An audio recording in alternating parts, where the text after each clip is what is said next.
Hello everyone. This is the read aloud for the Unit 1 test, Narrative Techniques and Structures for the LAC 2 course.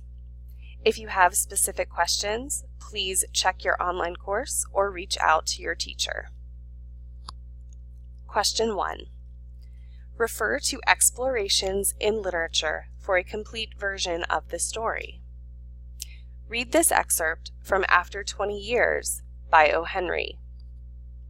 The two men started up the street, arm in arm. The man from the West, his egotism enlarged by success, was beginning to outline the history of his career. The other, submerged in his overcoat, listened with interest.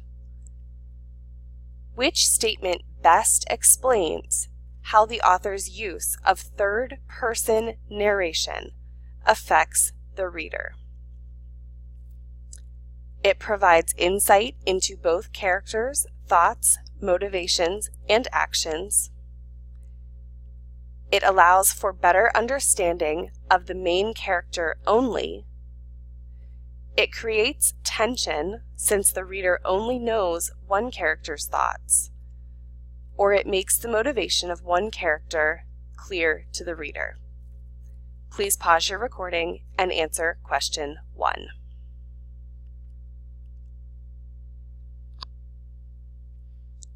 Question 2. Refer to explorations in literature for a complete version of the story.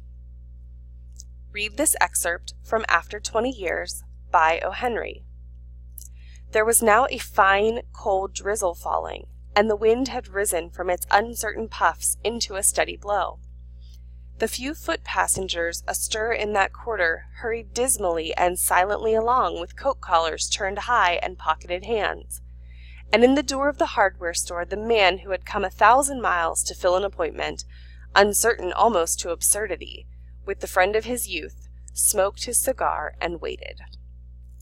Which statement best describes how the pacing of this passage affects the story?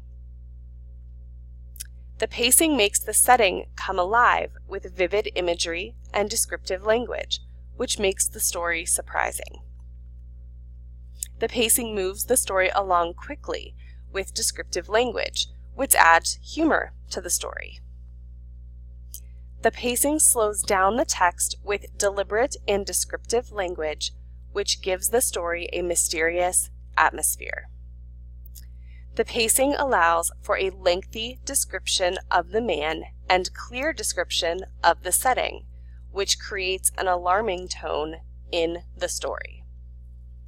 Please pause your recording and choose an answer to question 2.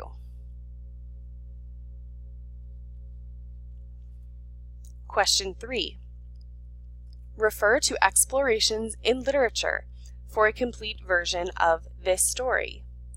How does the first-person point of view affect the pit and the pendulum?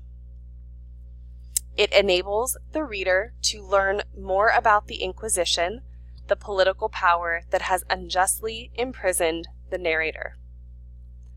It helps the reader find a way out for the narrator from a number of different angles. Because it shows only what the narrator knows at any given point, it increases suspense and tension.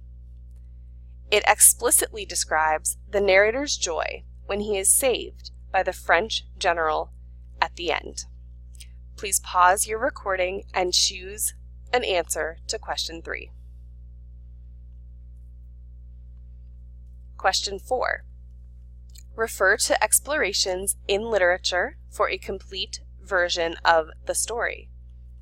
Read this excerpt from The Pit and the Pendulum by Edgar Allan Poe. Inch by inch, line by line, with a descent only appreciable at intervals that seemed ages, down and still down it came. Days passed. It might have been that many days passed ere it swept so closely over me as to fan me with its acrid breath. How does the pacing of this passage most affect the story? It creates a tense atmosphere that shows the narrator's fear. It creates a highly charged atmosphere that conveys the narrator's anger. It injects mystery into the story, which highlights the narrator's confusion. It injects surprise into the story, which highlights the narrator's shock. Please pause your recording and choose an answer to question 4. Question 5. Read the passage. Excerpt from The Pit and the Pendulum by Edgar Allan Poe. Down, steadily down it crept. I took a frenzied pleasure in contrasting its downward with its lateral velocity, to the right, to the left, far and wide, with the shriek of a damned spirit, to my heart with the stealthy pace of the tiger. Down, certainly relentlessly down, it vibrated within 3 inches of my bosom. I struggled violently, furiously, to free my left arm. This was free only from the elbow to the hand. I could reach the latter from the platter beside me to my mouth, with great effort, but no further. Down, still unceasingly, still inevitably down, I gasped and struggled at each vibration. I shrunk convulsively at its every sweep. My eyes followed its outward and upward whirls with the eagerness of the most unmeaning despair. They closed themselves spasmodically at the descent, although death would have been a relief. Oh, how unspeakable! How does the author create suspense in this excerpt? The author foreshadows the coming gruesome death of the prisoner. The author reveals details about the measurements the prisoner calculated. The author builds a narrative arc that ends with a cliffhanger. The author repeats the word down to show the slow descent of the pendulum. Please pause your recording and choose an answer to question